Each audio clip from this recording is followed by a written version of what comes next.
Okay, so let's look at using Sympy to solve stuff. And so this is going to introduce two new things. It's going to introduce equations in Sympy, and it's going to introduce the solve function in Sympy. Okay, so the first one, let's just start with the equation that we were looking at up here. This equation right here that we couldn't use factor to find the zeros of. So let's use that. Actually, you know what? Let's start with something a little simpler. Let's start with this: x squared plus 3x plus 2. And so I'm going to say EQ, that's equation, is equal to SP dot EQ. So EQ is Sympy's class for equation. So notice we're doing SP. So typically things with capital letters are classes. Things that start with capital letters are classes. So EQ is the equation class. And we're going to say EQ is equal to, I'm going to use this notation. Well, I'm going to use more explicit notation for now. X squared plus 3 times x plus 2, comma, 0. So this is like the left-hand side of the equation, and this is like the right-hand side of the equation.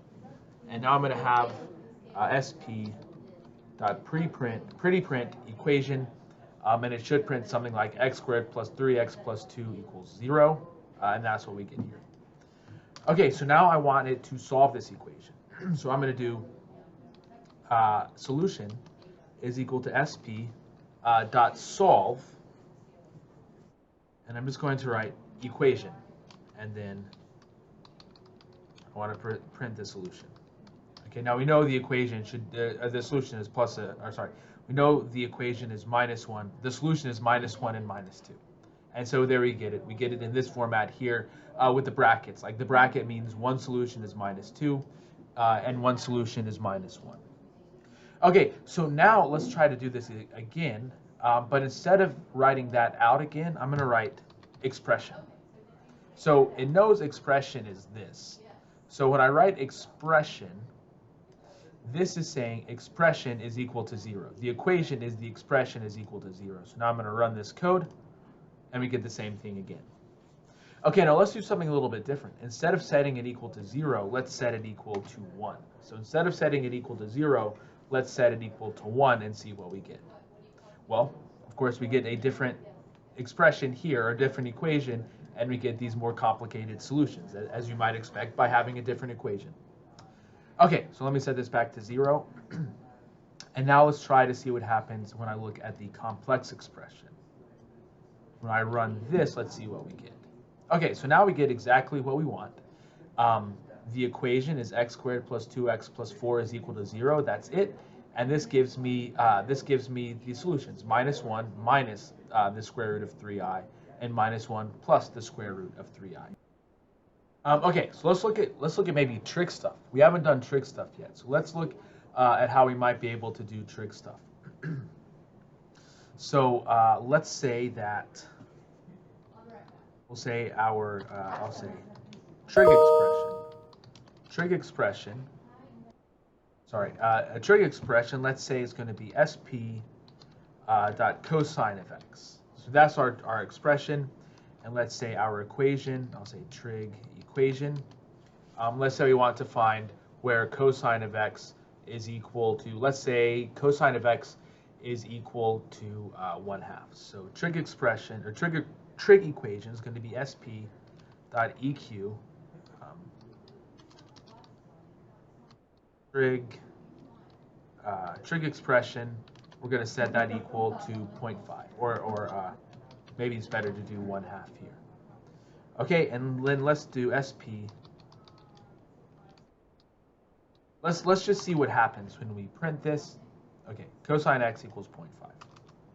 Okay, so now solution is going to be equal to SP dot solve trig equation. Think about what the answer might be. SP dot pretty print solution. Actually, let me call this trig solution. Since I'm calling everything else, I'm prepending everything else with trig. I'll do the same thing here. Whoops, trig. Okay, so you run this. Okay, and these are the answers. Okay, so it's giving you the answers I mean, it's giving you the right answer. It's not giving you every answer, but it's giving you the right answers.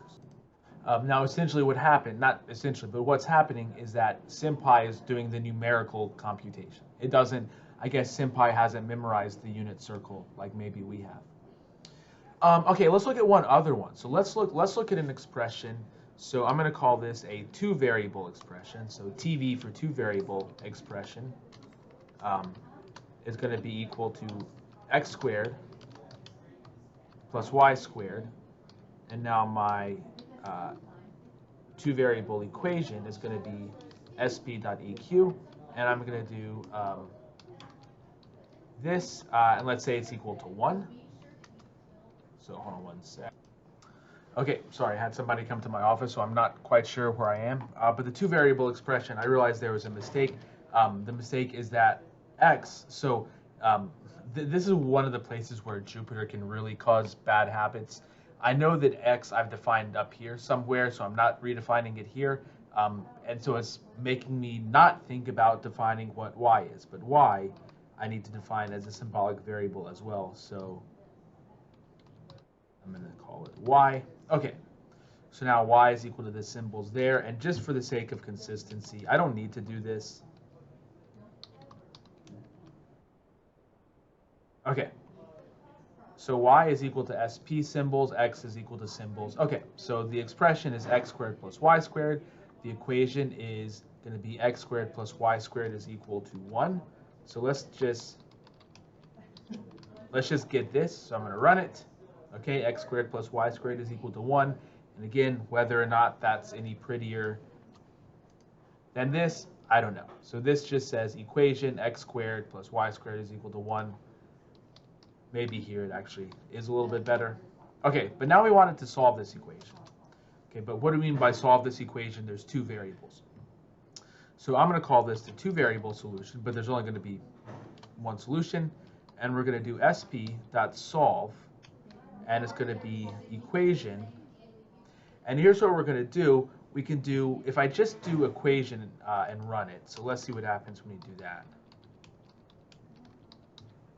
If I just do this and run it, we get this. So what this says, this kind of gives something very similar to what we're about to give. X equals minus the square root of 1 minus y squared. X equals plus the square root of 1 minus y squared. So it's kind of implicitly, automatically solving this for x. But let's say we want to solve it for y. We can put comma y, and that means to solve. Whoops, not there. I can put comma y here, and that means to solve this equation for the variable y. And when we run it, we get this, which again is what we know it should be, minus the square root of 1 minus x squared, and the square root of 1 minus x squared, the positive square root. Okay, so this is how we can solve algebraic equations like this, or I don't know if algebraic equations is the exact right word, because we can also use it for trigonometric equations as well. Okay, so in the next two videos, I'm going to show you how to differentiate in the next video symbolically, and then how to integrate numerically in the video after that.